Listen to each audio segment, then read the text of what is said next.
Well, good afternoon, sisters. Welcome to our session about the prophet Mica. And the picture that you are seeing right now in the PowerPoint shows a picture is taken from a Palestinian area facing Jerusalem.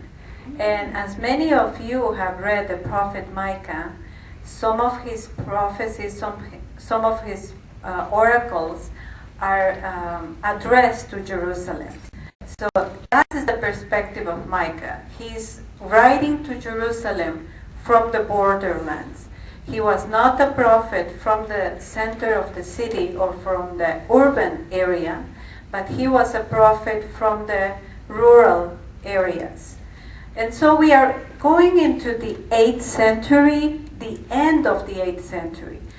As a revision of what we have done with the prophet Amos, we started from the year 799 to the year 750 before Christ. So with Hosea, with the prophet Hosea, we have gone from 750 to probably the 720s of before Christ. With the prophet Mica, we are going into the 30 years, the 30 last years of the 8th century, from the 730, 725 to probably 699 before Christ. So we are walking a little bit more further in time. And also we are moving from the north side, where we find Hosea and Amos, to the south side. With Micah, we are going to locate ourselves in Judah, in the kingdom of Judah. Do you remember last week when we were studying Hosea, one of the big events during his lifetime was the destruction of the kingdom of the north, right? And so, for the time of Micah, there is no more northern kingdom, there is no more Israel and Judah, there is only Judah. So all the land, all the territory that was Israel was taken by the Assyrians, by a king from the Assyrians empire, whose name was Shalmaneser, and Sargon II finished everything. So actually with Sargon II, we will have the news that this king took the majority of the people in the court to Assyria, to Nineveh, as exiled, as slaves. And those who survived from this destruction of Samaria, the capital of the northern kingdom, many of them went to Judah. So what we have for the time of the prophet Micah is an increased number of refugees and of immigrants from the north into the south. And so the city of Jerusalem, that was only a city with probably 900 people, at the time of before the destruction of the north, during the time of Hezekiah, the king in the south, or after the destruction of Samaria, will have more than 2,000 inhabitants. So that means that the majority of immigrants went into the city of Jerusalem. And so the city of Jerusalem will grow, and a new neighborhood will be called the second neighborhood. Why am I telling you this? Because there is going to be a very famous female prophet that was part of this second neighborhood, and her name is Huldah. So Huldah was born among all these refugees, all the people who came from the north and who were in the south, and they brought all the traditions or their way of perceiving God, and the emphasis on the stories of Jacob, the emphasis on the Exodus, etc. So that was the influence, of the people from the north in the south. What we have for the context, the macro context, or the global situation in those days, the Assyrian Empire is still a strong empire. And if you see the map, the color green was in the 8th century. By the beginning of by the late 7th century, 612, you will see that Assyria even conquered Egypt. And all that is in orange will be part of the Assyrian Empire. So that was how the Assyrian kingdom was becoming more and more powerful in all the Middle Eastern area. So that's the context for our prophet Mica. And so as a more closer context, we have 3 kings, the King Ahaz, King Hezekiah, and King Manasseh. About these kings, you can read the 2nd book of Kings from chapter 17 to 20. You will find the stories about Ahaz, about Hezekiah, and about Manasseh. Actually, Manasseh is the one who will reign for 55 years. No, he will be the longest, the longer period of a king, in Judah. But he is not very well loved by the people. And his memory is actually not very good. He was not he didn't walk in the step of his father Hezekiah. But Hezekiah was a very famous king. And we will find that during this period, we have the end of the Syro-Ephraimite war. We have learned with Hosea what was the Syro-Ephraimite war, right? It was the war between Israel and Judah. So when Israel is destroyed, the war ended. Obviously.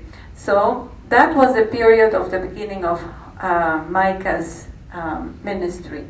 And then most of his time will be during the period of Hezekiah.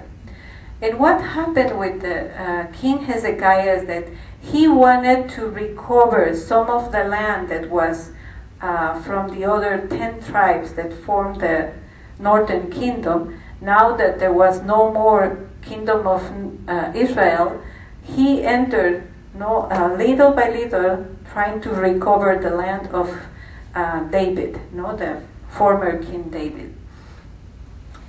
And during this time, because he was doing that, he had to confront Assyria. And so there are many battles that he will have with the Assyrian Empire, and especially with Sennacherib. This man called Sennacherib will be a very bad king. And he will try to go into Jerusalem, but he didn't succeed. You will find in the 2nd book of Kings, chapter 18 and 19, all the accounts about Sennacherib trying to get into Jerusalem and pushing the king of Judah to be submitted to the Assyrian Empire and keep all their land. Actually, Sennacherib took 46 cities of Judah. And there were only 3 or 4 left for the whole kingdom of the south because of the confrontations. And one of the big cities was Lachish. Sister Roseanne Huss. Sister Roseanne Huss. Aaron, thank you so much. Can you push the other button for the sisters as well? Thank you. I forgot. So we will have during Hezekiah's period that he will try to protect the city of Jerusalem, since he was not able to protect the city of Lachish. About the city of Lachish, you will find no information in the book of Kings.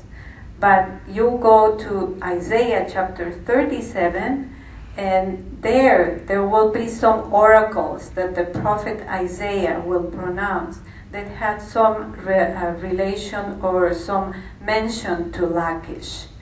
And Lachish is not very well known in the scriptures, but when the archaeologists went to dig the area that was known as Lachish, they found 36 letters, written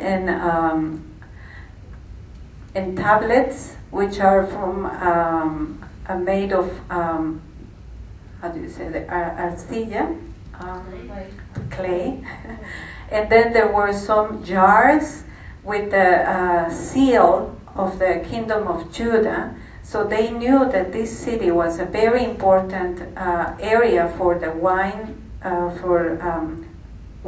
and agricultural purposes, and also for war. It was a fortress. So there are more information from archaeology than from the scriptures that we have for Lachish. So during his time, Hezekiah also initiated a reform, a religious reform that consisted on destroying all the idols or the areas of cult, or areas or sanctuaries dedicated to other gods from the Canaanite period, from the Philistines, or from the Phoenician influence. So he wanted to destroy all these places, and so keep only the worship to Yahweh. So if I'm saying this, is because up until this point, up until the end of the 8th centuries, the Israelites were not monotheistic. They were worshiping also other gods. They had ideas that there was not only one God, but there were many gods, and Yahweh was one of them. So Hezekiah wanted to build an identity, a common identity of the people under one God, Yahweh. And that was the religious reform that he started. But he died, and his son found that it was not very efficient economically, because all the worship that they were doing in the name of the other gods brought people from other lands, brought money into the sanctuaries and money to the cities around, etc. So it was not productive not to have places of worship to other gods, and that's why Manasseh was not very well loved by the people. So we will have these events, and also because Sennacherib was trying to get into the city of Jerusalem, Hezekiah built a tunnel. There was the only source of water for Jerusalem is a well which was outside of the city. And so if the king of Assyria took control of this source of water, Jerusalem was going to fall because they will not have water to survive. So the king Hezekiah prepared all the city for this event, building a tunnel that went under the city, and from the well into the city, inside of the city, and going even outside, so that the well will continue its flow. The good water will come in and bad water will go out. So that was his main idea, and that was one of the reasons that Jerusalem didn't fall, because they had enough water to provide for the people inside. And I was able to go into Hezekiah's tunnel. Until today, there is a very good source of water and clean water. So sometimes it gets here until here when you walk. But during the summer it can be just here. So yes, I never went into in the winter time. It's too cold. But this was one of the main constructions that happened during Hezekiah's period. So, speaking about the prophet Micah, we will have the information that the book that we have takes the name out of the prophet Micah from the 8th century. But the book was written at the end of the 6th century and the beginning of the 5th century. So almost 250 or 200 years after the prophet lived. So this book was written after the exile in Judah, after the kingdom of Judah didn't exist anymore, and after the people went into exile and were coming back. So the prophet, the little information that we have, biographical information, is that he was originally from one of the rural areas of Judah, known as Moreshet Gat. No? And Moreshet Gat is at the south side of Judah, close to Lachish and close to Hebron. And he lived between the fall of Samaria and also the siege by Sennacherib of Jerusalem in the 701. His name means who is like God. Yesterday we celebrated the feast day of Saint Michael, and whose name is very similar from the same root of Micah. Who is like God?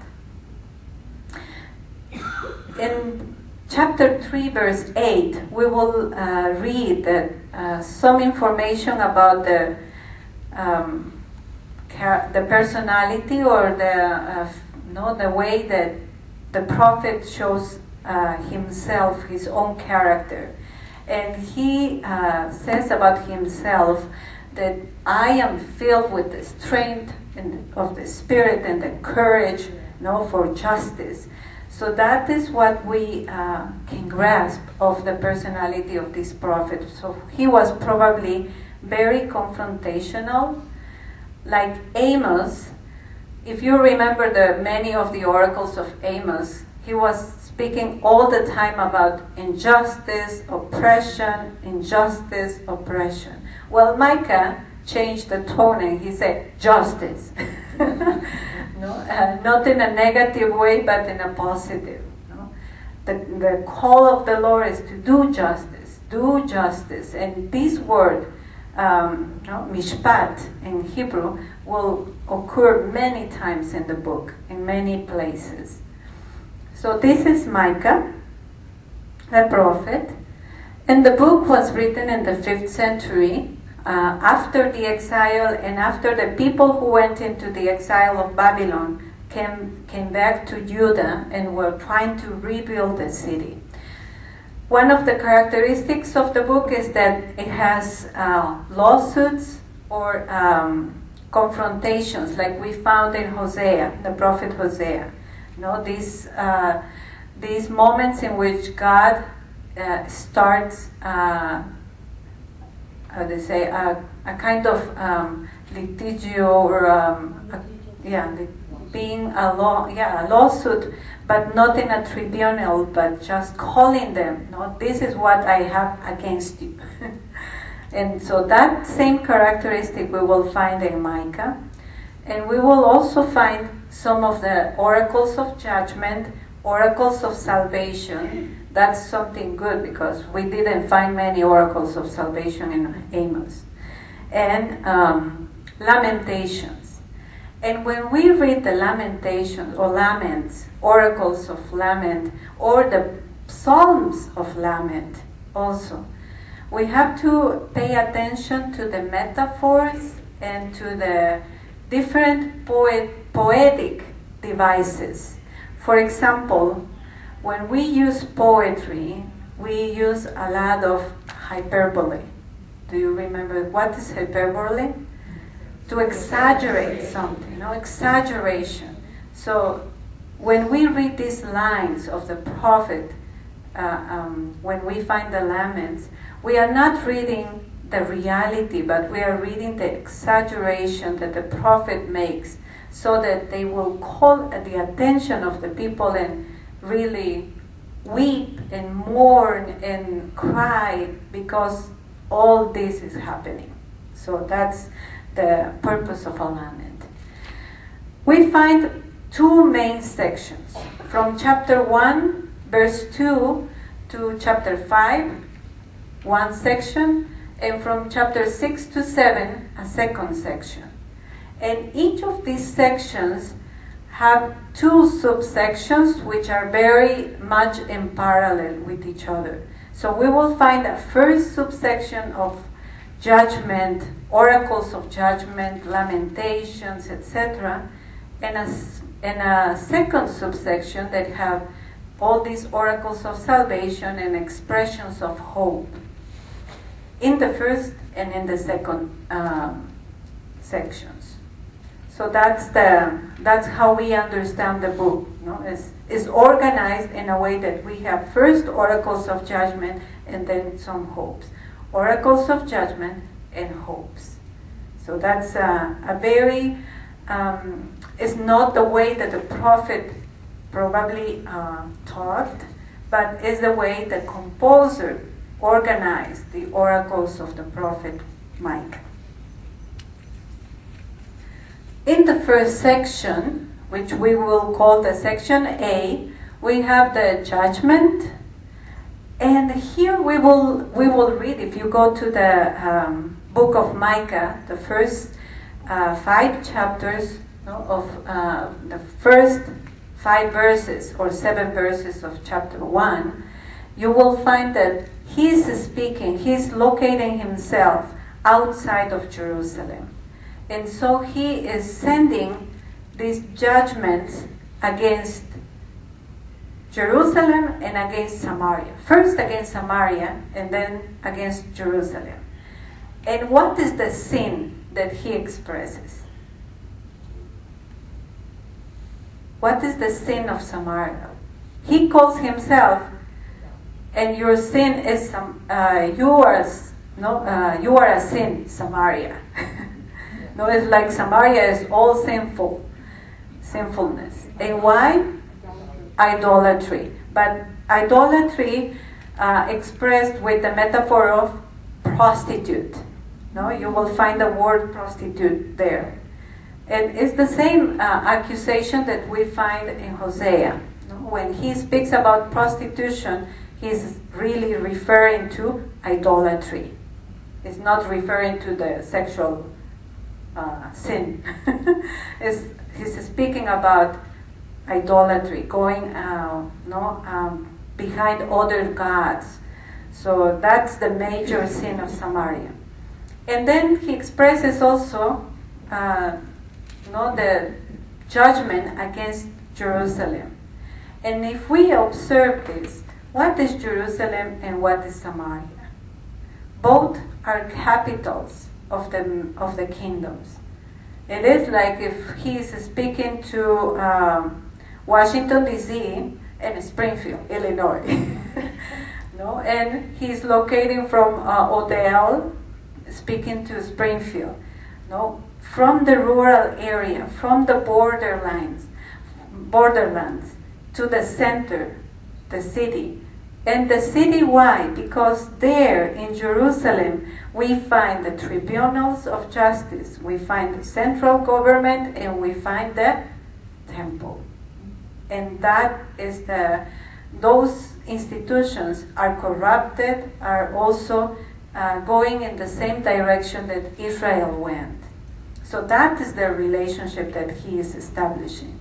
And if you see the map, I put an arrow to indicate where is Moreshet Gad, because it's so small that no map shows where is Moreshet Gad. So I had to go into a very, very detailed map to see exactly where it was, between Hebron and Lachish. After verse 7 in the first chapter, we will start 2 laments, 2 songs of lamentation. And the first song speaks about many cities, and there we will find mentioned the cities that were destroyed, no, by the Assyrian or by Sennacherib.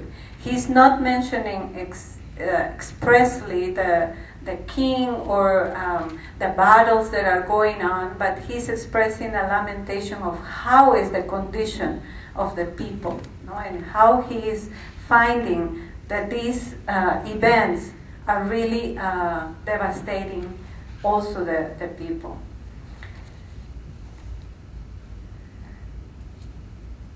And before I continue, I just want to mention that I don't know if here, but in my country, there is a specialized group of people who are in charge of these songs of lamentation when somebody dies. And it was the same custom that the Israelites had in those days.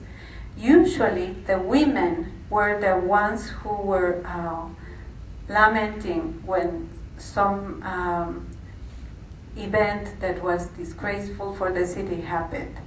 So actually probably these songs were composed by women. And that's why we will find some images of women who are mothers and children, because those references can be only rescued by the experience or the poetry that women can really create. No? And so that's one of the learnings that we have out of the study of the culture of Israel during these centuries. And so in the first century, in the first lament, we find all these names of the cities, but we also find the reference to the exile. And so when he is referring to the exile, we have to understand that the book was written in the 5th century, and probably the one who was composing the book added some details of how it was Jerusalem when it was destroyed, how what happened with the people when they were taken into Babylon, what was the condition of many families when they lost members of their families, they lost their property, they lost everything they had. So some of these songs of lamentation are reflecting the reality of the exile after it happened, and is placed as if it's going to happen. So this phenomena we call the vaticinium ex eventu. Okay, what is that? It's Latin. It means that we are doing a prophetic reference of something that is going to happen in the future, but these events already happened. So it's something that the author is putting in the lips of the prophet from the 8th century, but the one writing is in the 5th century, and he has information of what happened in the 7th century. So that's what we have to understand when we read all these details about destruction, about how the people are suffering. In the second lament, actually we find more reality of what was the situation or what was the sin of the people. And we have here the reference to the landowners who are taking the properties of the poor. They are taking not only the properties, but they are taking the women, no? And they are even taking the children and making them work in their land and as slaves. So that is the accusation that the prophet is doing for the landowners. And most of the landowners of the rural areas in Judah, they lived in Jerusalem. They were not in the rural areas. In the farmlands, there were only the servants, the people who were making sure that they work and that the slaves are working. But the owners of these lands, they lived in Jerusalem. They lived in the city. And that's the sin that the prophet is accusing to, that's why he refers to Jerusalem in a very terrible way. And also, he refers judgment against the people. No? And when he says, and you don't want to hear the preaching that is going to happen, all these terrible consequences for you. You want to hear only hope, you want to hear joy, you want to hear victory, you want to hear all this good news, and you don't want to hear the voice of the prophets. No, you don't want to hear about disgrace, about war, about what is going to happen, because that's how you clean your conscience. No, and you don't want to pay attention to reality. After these two laments, we will find a direct address. Okay? In poetry, he expresses what is going to happen with the cities and what is the reality, the oppression that is going on. And now he expresses a lawsuit. No? What do I have here? Listen. No? Listen what I have to against you. And here he will refer expressly to the rulers and the prophets. And what he has against the prophets. Can somebody read from verses 1 to 12, chapter 3? Okay. And I said, hear you leaders of Jacob, rulers of the house of Israel. Is it not your duty to know what is right? You who hate what is good and love evil, you who tear their skin from them and their flesh from their bones, they eat the flesh of my people and flay their skin from them and break their bones. They chop them in pieces like flesh in a kettle and like meat in a cauldron. When they cry to the Lord, he shall not answer them. Rather shall he hide his face from them at that time, because of the evil they have done. Thus says the Lord regarding the prophets who lead my people astray, who, when their teeth have something to bite, announce peace, but when one fails to put something in their mouth, proclaim war against him. Therefore you shall have night, not vision, darkness, not divination. The sun shall go down upon the prophets, and the day shall be dark for them. Then shall the seers be put to shame, and the diviners confounded. They shall cover their lips, all of them, because there is no answer from God. But as for me, I am filled with power, with the Spirit of the Lord, with authority and with might, to declare to Jacob his crimes and to Israel his sins. Hear this, you leaders of the house of Jacob, you rulers of the house of Israel, you who abhor what is just and pervert all that is right, who build up Zion with bloodshed and Jerusalem with wickedness. Her leaders render judgment for a bribe, her priests give decisions for a salary, her prophets divine for money, while they rely on the Lord, saying, is not the Lord in the midst of us? No evil can come upon us. Therefore, because of you, Zion shall be plowed like a field, and Jerusalem reduced to rubble, and the mount of the temple to a forest ridge. Oh. And that's what happened in the exile during the attack of Babylon. No? Jerusalem was destroyed, the temple was destroyed, everything was in ruins. And so these are some of the events that really happened. And it was out of the desire of glory, the desire of having a renown in all the Middle East area, etc., and starting a war against Babylon. So that's something that happened already in history. So we have here a direct accusation. The accusation to the rulers is because of what they do, the oppression, injustice, the taking the money of the poor and being richer and also wealthier, and having more in material means for themselves. Anything related to reality today is it's a very coincidental thing.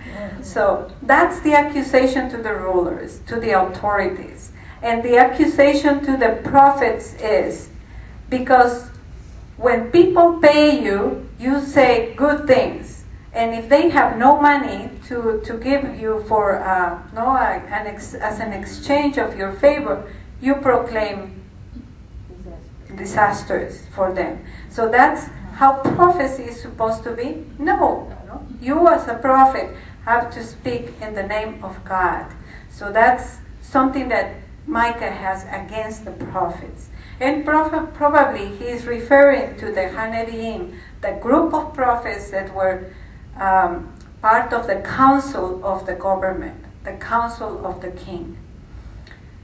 And he refers to the priests also, the same crime of being complicit with the rulers and being more benevolent to those who pay them for their food, their means, etc. So those are the accusations. Okay, since we didn't have a homework for today, we are going to have a homework now. And so I invite you to put in your tables you have a piece of paper, and that's one of the questions that we have in the PowerPoint.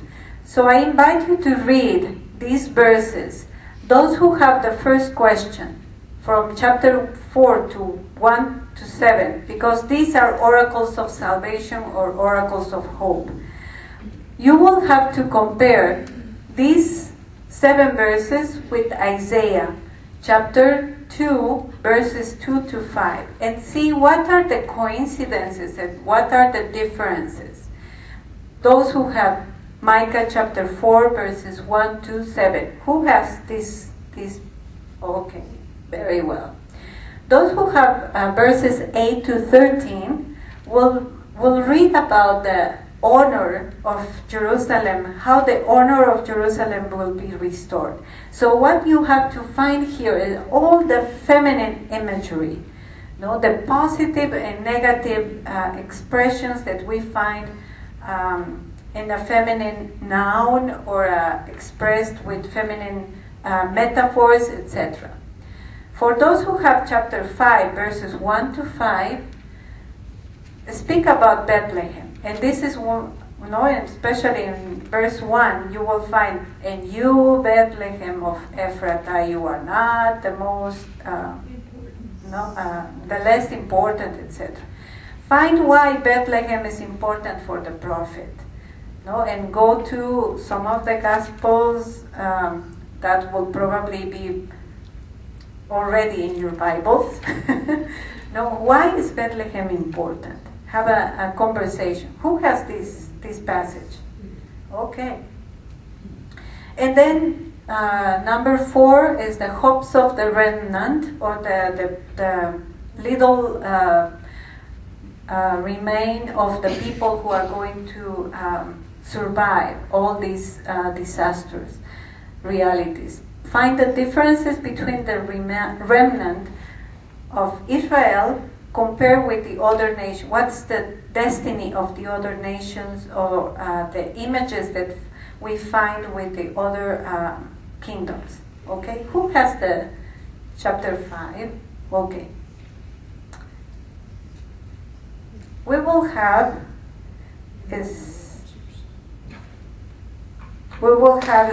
10 minutes.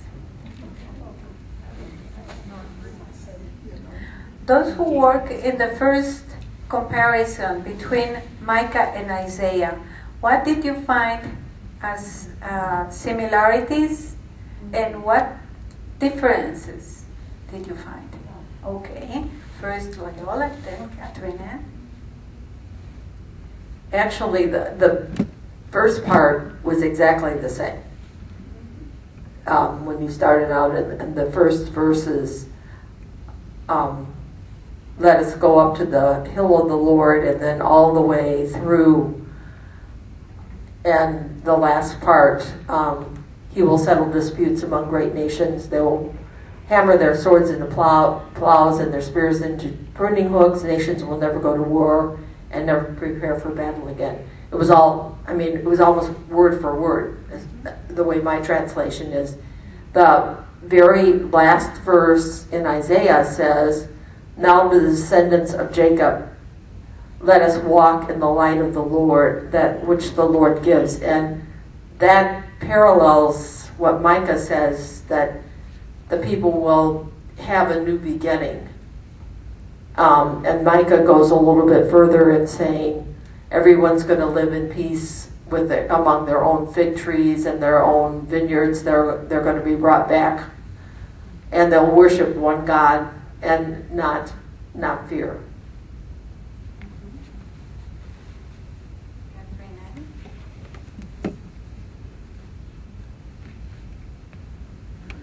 Well, something came out wrong here. We found out that, again, it's almost word for word. There was only one word difference. Mountain for something else. It doesn't exactly match up with what Mica has here. Isaiah goes on to have some woes in there. We will not go into the woes. No woes. Only hopes for the moment. So it's very interesting the way they both end. While Isaiah makes emphasis into the light, walking in the light of the Lord, Micah speaks from the side of those who work in the land. How good it is to enjoy the fruits of what you work, the land that you work. And that's not happening in his own lifetime. Those who are working the land are working for others, and all the products are going to others.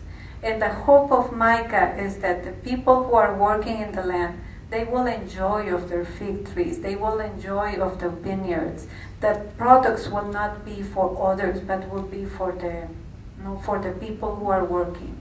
It's not for Micah, it's for all those who are being oppressed. So that's a big difference. The second one, what are the feminine imagery that you find? Okay, Sister Arlene?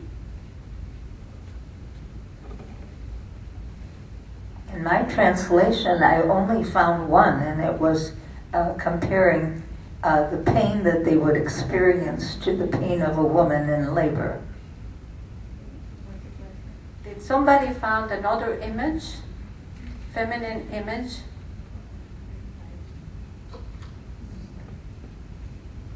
Did you read Daughter of Zion? There is a daughter. Mm-hmm.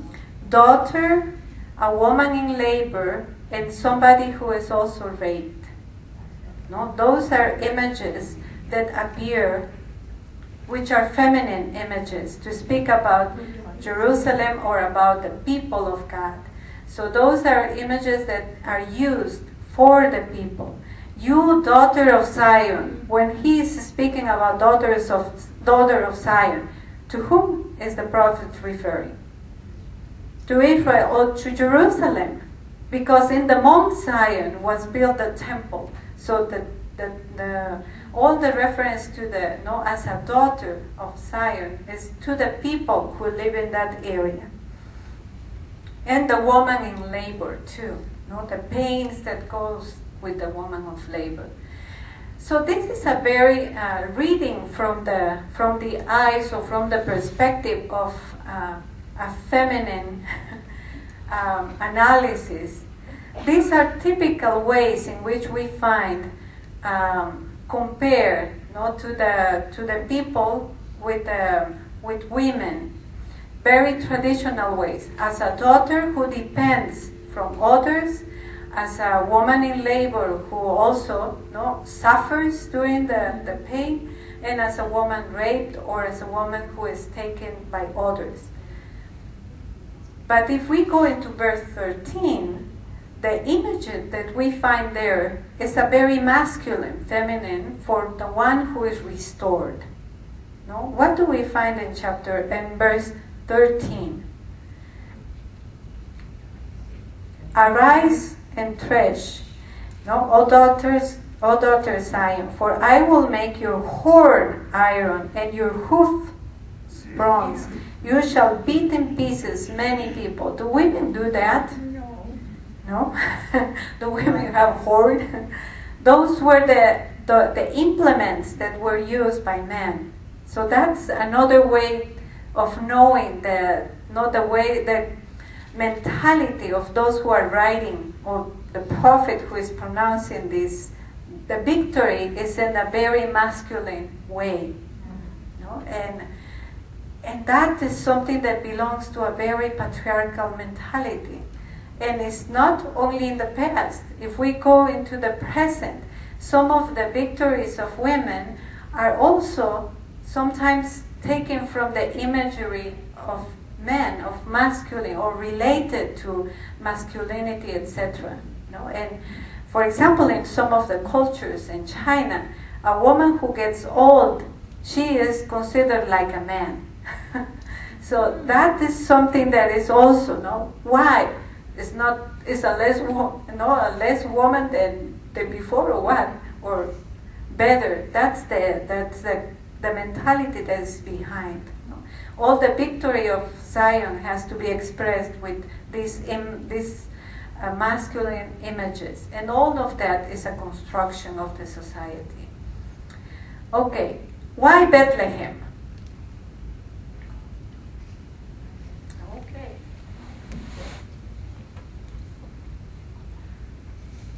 First of all, Bethlehem, going back to ancient times, was the seat of the Davidic dynasty. And then we have oracles which indicate that from Bethlehem shall come forth the one who is to be the ruler. And the ruler is going to do a couple of things. The ruler is going to bring about peace and strength. And it seems as though there's going to be influence over the whole area. But also the peace and the strength seem to be arriving as a result of defeating Assyria and restoring Judah.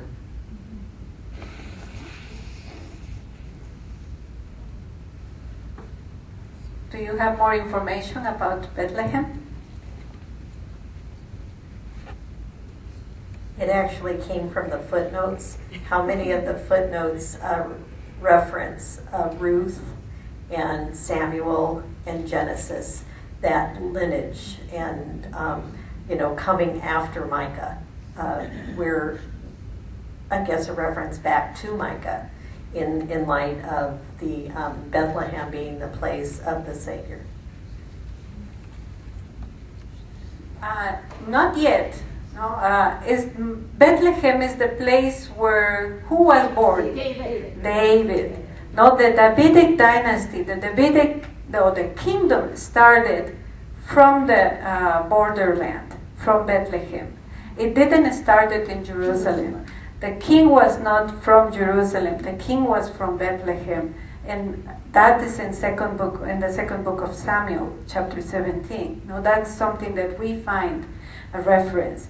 And also from these hopes that is not from the center, is from the not very small town, a very despised area that is insignificant, is going to be the place where the Savior is going to come, the Messiah. That was the hope in the first century. And that's the reason that Jesus' birth was related to Bethlehem, when he was probably born in Galilee. No? So, don't say that to them. No. Especially if we are going to celebrate Christmas in a couple of months. In Bethlehem. Okay, so that is the importance of Bethlehem. No, because it was the place where the King David was born, and from David started a dynasty. Okay, to go away, because this is a very small book, but it has a lot of richness. We will leave the rest of the chapters for the next class together with Nahum and Zephaniah, but we will finish with the hopes for the remnant. What are some of the hopes that we find here? The comparison of the remnant of Israel or the remnant of Jacob are compared with the dew, with the rain, with some showers. Some of the images that they were not very normal in Jerusalem. Jerusalem is almost a desert, and when it rains, it's a blessing. So to compare with the dew, to compare with the shower, is to compare to something great, to the blessing that comes from God. Jerusalem doesn't have a river, doesn't have any source of water other than the rain. And from the rain, all this, the Gihon spring also becomes more and more greater during the rainy season. And as a counter image, we find all these Assyrian power or the other kingdoms with the images of the chariots, of horses, of war, etc., that is going to be destroyed. So that's the hope of the remnant, that all that is presented as a sign of war will go away, and everything that comes with the image of blessing, like the rain, will be the presence of God or the salvation. That's the oracle of salvation. So all these images are very, very powerful. Thank you very much. We will continue with Mica next week and with Nahum and Zephaniah.